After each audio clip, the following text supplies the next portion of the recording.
دي أشلي اللي بتشتغل فنانة استعراضية مش رقاصة خالص، ها؟ وبتكون مشتركة في فريق اسمه جينجل بيلز، بيعملوا عروض كريسماس في وقت الكريسماس بس، منطقي يعني. وبعد ما بتخلص العرض بتاعها بتروح أوضتها علشان تغير، وساعتها بتتعرف على واحدة اسمها شيلبي، وبتفضل تقول لأشلي أنا بحبك قوي، ده أنا بتفرج عليكي من وأنا صغيرة قد كده، وبحب كل الرقصات اللي انتي بتقدميها. فبتقول لها أشلي من وانتي صغيرة؟ ده انتي لسه مولودة الأسبوع اللي فات بقى، أنا لسه صغيرة وفي عز تألقي يا حبيبتي. وبتسيبها وبتمشي. لكن السكرتيرة بتقول لها إن جودي مديرة الفرقة عايزة تقعد معاها، وساعتها بتروح علشان تقابلها. وجودي بتفضل تقول لها انتي مهمة جدا في فريق جينجل بيلز، بقالك أكتر من 12 سنة، بس زي ما انتي عارفة إن كل زمان وليه أذان، انتي خلاص كبرتي واحنا قررنا نخلي شيلبي تبقى مكانك في العروض اللي جاية. أبصي من الآخر كده انتي مرفوضة. وطبعا بتتصدم أشلي وبتبقى مش عارفة تقولها ايه، لكن جودي بتعرفها ان ده مش قرارها، وان ده قرار المنتجين بتوع المسرح، لانهم عايزين يحافظوا على الفريق كله شباب. وبتمشي أشلي وهي زعلانة ومكتئبة، وبتقعد في البيت تعمل فشار علشان تعمل موف اون من اللي حصل لها ده. بس وهي قاعدة بتجيلها مكالمة من مامتها بتقول لها فيها حذري فزري، انا وبابا عاملين لك مفاجأة ايه؟ فبتقول لها مش عارفة. فبتقول لها مامتها احنا حجزنا تذاكر لحفلة فريق جينجل بيلز بتاعت الكريسماس وجايين نتفرج عليكي. فبتقول لها أشلي والله يا ماما ما انتي تعبة نفسك، انا اللي جايه لكم عشان انا اترفدت من الفرقة اساسا. وفعلا بتروح على هناك وبتوصل عند الحانة اللي باباها ومامتها فاتحينها، وبتخبط في واحد بيعلق الزينة قدام الحانة، وبتقول له خلي بالك بعد كده يا كابتن. ايه ده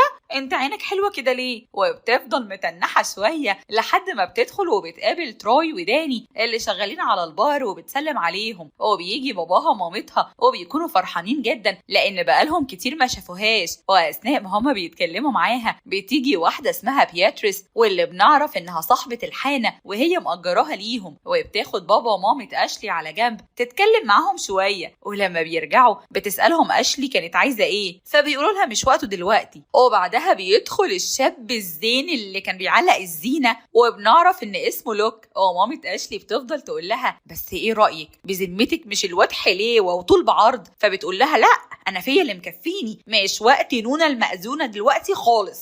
بتقول لهم انها هتمشي وتروح لميري اختها في الكافيه بتاعها.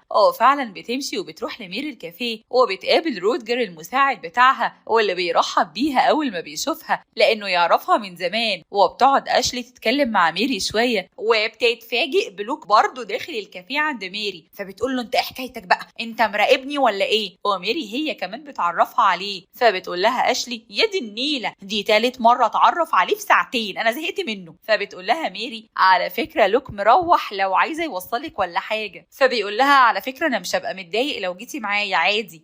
فعلا بتركب معاه وبيفضلوا يتكلموا مع بعض ويتعرفوا على بعض اكتر. وبتحس أشلي انه لطيف ظريف خفيف. وفي نفس اليوم بالليل بنشوف ميري وأشلي وهم عمالين يتكلموا مع بعض، وبرضه بنفس الطريقة. ميري بتفضل تقول لها بس ايه رأيك في الواد لوك؟ فبتقول لها أشلي لا انا زهقت بقى من الموضوع ده، هو محدش بيتكلم معايا في حاجة تانية غير سي لوك ده من ساعة ما جيت ليه. وبتقرر تسيبها وتقوم. وتاني يوم بتروح على الحانة، وهناك بتتفاجئ ان في جوابات كتير جاية من بياتريس، وبيكون فيها اخطار انهم ما دفعوش، وان الشهر ده هيكون اخر مهلة ليهم علشان يمشوا من هنا. وبتعرف انها رافعة قضية وهتاخد منهم الحانة. وفي الوقت ده بتتفاجئ بلوك وهو بيصلح الحنفية بتاعت الحانة، وبتقول له هو في ايه حضرتك بقى، هو انت موجود في كل مكان ليه؟ فبيقول لها انا معرفش انك جاية اساسا، بس بيقول لها كويس انك جيتي، تعالي ساعديني بقى. وبعد ما بيخلصوا بيتفاجئوا ان بياتريس جت علشان تشوف بابا ومامة أشلي. واول ما أشلي بتشوفها بتقف تتكلم معاها شوية علشان تعرف الوضع كله، وبتعرف انها لازم تسدد $30,000 قبل نهاية الشهر ده. وطبعا الرقم بيكون كبير. وبتقول لها بياتريس انهم لو ما دفعوش هتاخد الحانة وتفتح لنفسها محل العصير بتاعها واللي اسمه سكويز مي. فبتقول لها أشلي وده بتاعك ولا بتاع فيفي عبده ده ولا ايه؟ عموما انا خلاص خلاص هتصرف في الحفلات الراقصة اللي بعملها أنا ولوك. فبيقول لها لوك حفلات إيه لا مؤاخذة؟ فبتقول له اسكت أنت عرفك.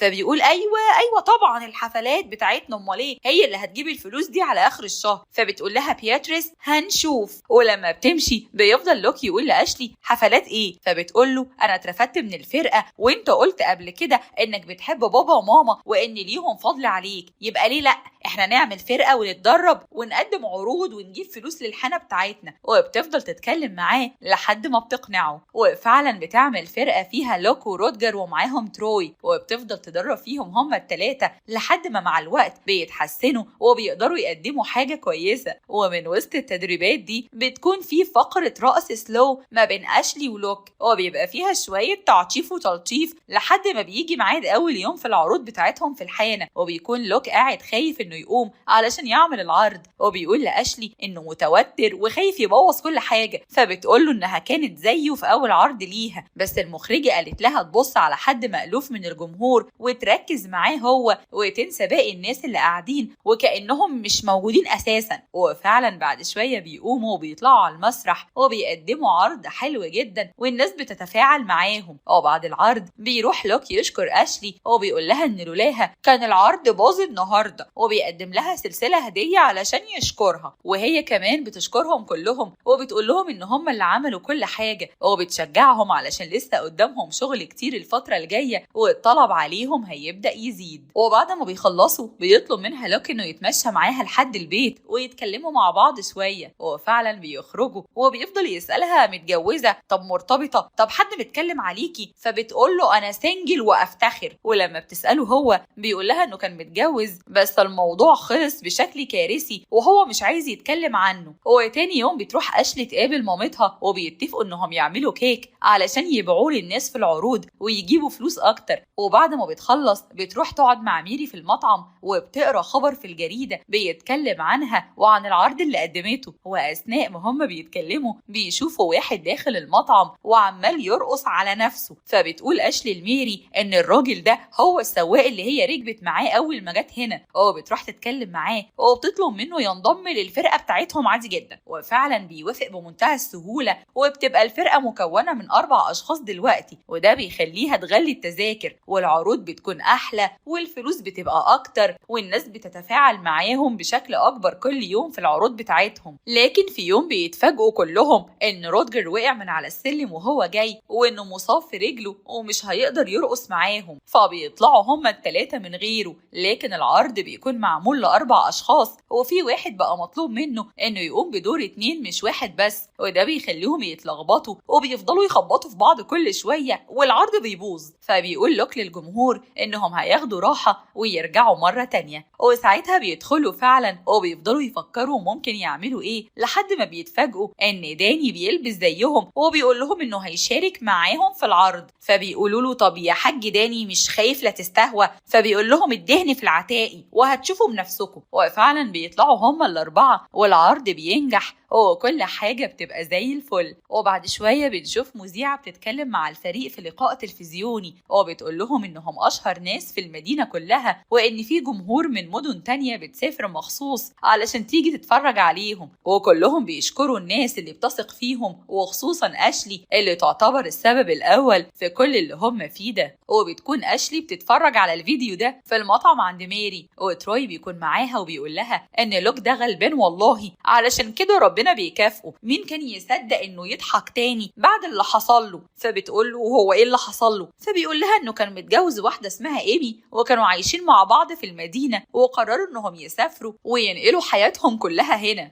لكن فجأة وبدون مقدمات كده فقدت الشغف وقررت تسيبه وتمشي. ومن ساعتها وهو خزان أحزان وقفل على نفسه البيبان. وطبعا أشلي قلبها قلب خصاية، فبتقوم علشان تدور عليه وتروح له. وبتروح له الورشة اللي بيشتغل فيها وبتقعد تتفرج عليه شوية وهو شغال، وبتفكروا بأول يوم رقصوا فيه سلو مع بعض وبيشغلوا نفس الأغنية وبيرقصوا سلو تاني، بس المرة دي بيحصل تعطيف وتلطيف ليفل الوحش، وده بيخليهم هما الاتنين يعرفوا انهم بيحبوا بعض وان الحب ولع في الدور خلاص. المهم بعدها بتمشي أشلي وبترجع على الحانة مرة تانية علشان تشوف فاضل قد ايه على الفلوس اللي عليهم، وبتعرف انها قربت تسدد الفلوس قبل اخر الشهر. بس المشكلة ان في الوقت ده بيجي لها مكالمة من جودي وبتقول لها ان مفيش حد عارف يسد مكانها، وان شيلبي جالها الاستباحة ومش هتعرف تكون معاهم الفترة اللي جاية. وكمان بتعرفها انها اقنعت المنتجين انها ترجع معاهم وهيزودوها 25% على مرتبها اللي كانت بتاخده. وطبعا أشلي بتفرح جدا وبتوافق، بس بتكون في مشكلة بسيطة جدا، وهي انها لازم تسافر بكرة علشان تلحق العرض بتاع ليلة رأس السنة، ولو ما سافرتش في الوقت ده ولحقت العرض يعتبر العقد بتاعها ملغي. فبتقول لها أشلي انها موافقة، بس بتكون بينها وبين نفسها مش عارفة هتعمل ايه. بعدها بتطلع على الحانة وبتاخد رأي باباها ومامتها وبتقول لهم انها مش عارفة تعمل ايه، وبتشرح لهم الموضوع كله، والاتنين بيكون رأيهم انها تعمل الحاجة اللي بتحبها. وباباها بيقول لها انها من يوم ما اتولدت وهي عمالة تقول ان نفسها تدخل فريق جينجل بيلز، والفرصة جت لها لحد عندها، لكن برضو بيقولوا لها انهم مش فارق معاهم، وان المهم عندها انها تكون مبسوطة وتعمل الحاجة اللي بتحبها. وبعد شوية بنشوف لوك وباقي الفريق وهم بيستعدوا علشان يقدموا العرض بتاعهم، وفجأة بتدخل عليهم أشلي وبتقول للوك على اللي حصل وانها وافقت على العرض وخلاص هتسافر. وساعتها لوك بيتصدم وبيقول لها طب والحب اللي بينا، طب وليالي العاشقين، طب والرقصات، طب ايه؟ وبيكون مصدوم منها ومش عارف يرد يقول لها ايه. وهي بتفضل تقول لهم ان العروض هتستمر وان هم اللي صنعوا الفريق ده مش هي، لكن لوك بيكون متضايق وبيقرر انه يسيبهم ويخرج بره. وعلى طول أشلي بتخرج وراه وبتقوله انها وافقت غصب عنها لان الفريق ده بالنسبه لها كل حاجه. فبيقول لها ان من ساعه ما ايمي مشيت وهو رافض يدي مشاعره لحد، وعلى طول كان قافل على نفسه لحد ما قابلها، وكان فكري انه لقى العوض، لكن واضح كده ان ملوش حظ مع الستات مع انه حلوه وجميل يعني. وبيقول لها الوداع يا ارقي كدابه. المهم بنشوف بعد كده لما أشلي بترجع على البيت وبتفضل تعيط وزعلانه، وبتحاول انها تتصل على لوك علشان تعتذر له وهو بيرفض يرد عليها، لكنها بتكون خلاص اخدت قرارها انها تروح تسلم على ميري علشان تقول لها انها خلاص هتسافر. وميري بتفضل تقول لها طب ولوك؟ فبتقول لها أشلي انا كلمته اكتر من مره وهو رافض يرد عليا، وبتعرفها انها كده عملت اللي عليها خلاص ومش هتتصل بيه تاني. لكن ميري بتقول لها طب بذمتك كده مفيش عندك مشاعر ناحيته؟ فبترد عليها وبتقول لها